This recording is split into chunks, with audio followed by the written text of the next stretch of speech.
السلام علیکم دوستو، میں ہوں محمد عمر اور آج ہم جانیں گے حروف تہجی کی تعریف اور قسمیں۔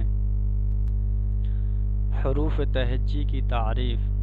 حروف حرف کی جمع ہے جس کے معنی ہے آواز ظاہر کرنے والا۔ تہجی کے معنی ہے ہجے کرنا، تو حروف تہجی کے معنی ہوئے ہجے کر کر پڑھے جانے والے حرف۔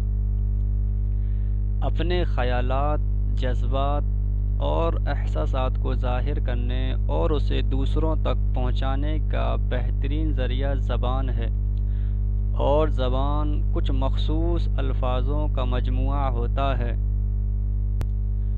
تو انہی بنیادی آوازوں کو لکھنے کے لیے جو شکلیں اور علامات استعمال کی جاتی ہیں انہیں حروف تہجی کہا جاتا ہے۔ حروف تہجی کی قسمیں۔ تحریری اعتبار سے حروف تہجی کی دو قسمیں ہیں۔ نمبر 1 مفرد حروف، نمبر 2 مرکب حروف۔ مفرد حروف الگ الگ حرفوں کو مفرد حروف کہتے ہیں۔ الف سے لے کر یا تک تمام حروف مفرد حروف ہیں، جیسے الف، با، تا، ٹا، ثا، جیم، چا، ح، خ، دال، ڈال، ذال، را، ڑا، زا، سین، شین، صاد، ضاد، طا، ظا، عین، غین، فا، قاف، کاف، غاف، لام، میم، نون، واو، ہا، حمزہ، یا۔ مرکب حروف۔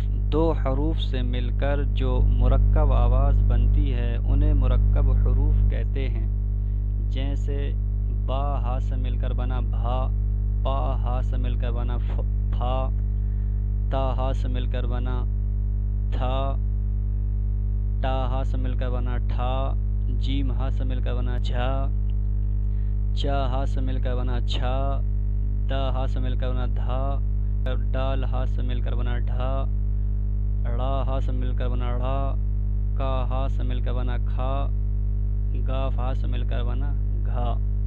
آواز کے اعتبار سے حروف تہجی کی دو قسمیں ہیں۔ نمبر 1 حروف علت، نمبر 2 حروف صحیح۔